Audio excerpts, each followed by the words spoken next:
வணக்கம் அன்பு சொந்தங்களே. இது ஒரு ஆன்மீக தகவல் தான்.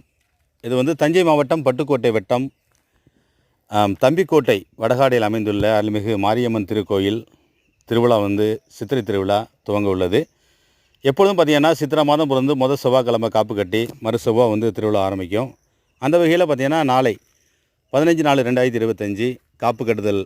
நாளைக்கு வந்து காப்பு கட்டி 22/4/2025 செவ்வாய்க்கிழமை வந்து மடக்கப்படி ஆரம்பித்து கிட்டத்தட்ட 15 நாட்கள் திருவிழா வந்து சிறப்பாக நடைபெறும். இதில் தேரோட்டம், காவடி, பால்குடம் எடுத்தல், இது மாதிரி அன்னதானம் அப்படின்னு உலக புகழ்பெற்றது நமது தம்பிக்கோட்டை அருள்மிகு மாரியம்மன் திருக்கோயில் திருவிழா. இது வந்து நாளை 15/4/2025 காப்பு கட்டி வருகின்ற செவ்வாய்க்கிழமை மறு செவ்வாய் 22/4/2025 திருவிழா ஆரம்பிக்க இருக்கிறது. இந்த தகவலை உங்களோட பகிர்ந்து கொள்வதை மகிழ்ச்சி கொள்கிறது. வணக்கம் போஸ் யூடியூப் சேனல். நன்றி.